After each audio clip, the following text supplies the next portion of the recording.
तो दोस्तों फाइनली ये रूमर्स आ रही है कि dean Ambrose Saturday night main event में आ सकते हैं, वो भी रोमन रेंस के साथ। और उसके बाद रोमन रेंस और डीन एम्ब्रोस की जोड़ी सेथ रॉलिंस की टीम को चैलेंज करेगी। डीन एम्ब्रोस का WWE में आना बहुत जरूरी है। मैं ऐसा क्यों कह रहा हूँ, इसके पीछे कई रीजन है। आपको भी रीजन जानना है ना, तो वीडियो को आखिर तक जरूर देखिएगा। लेकिन सबसे पहले मैं आप लोगों को ये बताता हूँ कि सैटरडे नाइट मेन इवेंट कब देगा। तो सैटरडे नाइट मेन इवेंट 13 जुलाई 2025 को सुबह के 5:30 बजे देगा। और इसे हम लोग कहाँ देख सकते हैं, तो इसे हम लोग सिर्फ नेटफ्लिक्स पे देख सकते हैं। लेकिन अगर आप लोगों के पास नेटफ्लिक्स नहीं है तो टेंशन लेने की थोड़ी भी बात नहीं है। मैं हूं ना, मैं अपने चैनल पे सैटरडे नाइट मेन इवेंट का लाइव अपडेट दूंगा। तो अगर मेरे चैनल को अभी तक आपने सब्सक्राइब नहीं किया तो मेरे चैनल को सब्सक्राइब करके बेल आइकन को दबा दीजिए, ताकि आपसे सैटरडे नाइट मेन इवेंट का लाइव अपडेट मिस ना हो पाए। तो आइए दोस्तों, आप करते हैं इस वीडियो को शुरू। देखिए दोस्तों, सच्चाई तो यह है कि अब तक का सबसे बड़ा समर स्लैम आने वाला है। इस साल का समर स्लैम एक दिन नहीं बल्कि 2 दिन देगा, डे 1 और डे 2। और अभी तक मेन चैंपियंस का कोई ठिकाना ही नहीं है। गुंथर के पास कोई चैलेंजर नहीं है, सेथ रॉलिंस के पास ऐसा कुछ भी नहीं है। हाँ, मानता हूँ कि जॉन सीना और कॉडियोस का मैच हो रहा है, लेकिन वो तो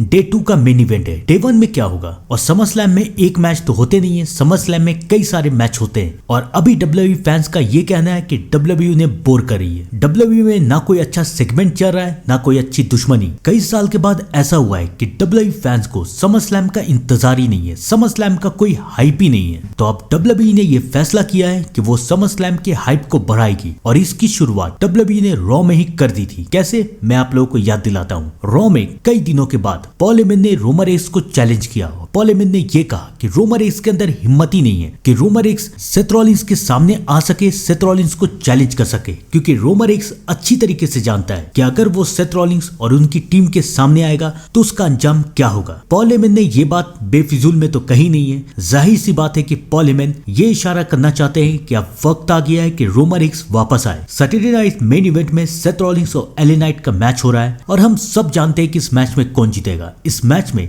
जीतने के सबसे ज्यादा चांस सेथ रॉलिंस के, लेकिन उसके बाद सेथ रॉलिंस को मिलेगा एक बहुत बड़ा सरप्राइज, क्योंकि वहां पर रिटर्न आएंगे the YTC OTC Roman Reigns. Roman Reigns का रिटर्न आना इसलिए जरूरी है क्योंकि समर स्लैम के डे 1 का मेन इवेंट रोमन रेंस को ही करना है, वो भी सेथ रॉलिंस के साथ। तो रोमन रेंस का रिटर्न आना तो बहुत जरूरी है। लेकिन सेथ रॉलिंस के पास उनकी टीम है, ब्रॉन बेकर और ब्रॉन्सन रीड, और रोमन रेंस के पास कोई नहीं है। तो रोमन रेंस भी अपनी टीम के साथ वापस आएंगे और उनकी टीम का हिस्सा बन सकते हैं डीन एम्ब्रोस। डीन एम्ब्रोस का WWE में रिटर्न आने की बहुत जरूरत है, ताकि WWE फिर से अच्छा बन सके। और यही तो वक्त है डीन एम्ब्रोस के रिटर्न आने का, क्योंकि सेथ रॉलिंस और रोमन रेंस की स्टोरी लाइन चल रही है और इसे कंप्लीट करेंगे डीन एम्ब्रोस, यानी कि पूरी की पूरी शील्ड। तो आपको क्या लगता है कि रोमन रेंस को डीन एम्ब्रोस के साथ आना चाहिए या नहीं? कमेंट करके जरूर बताइएगा। तब तक के लिए thank you and good bye.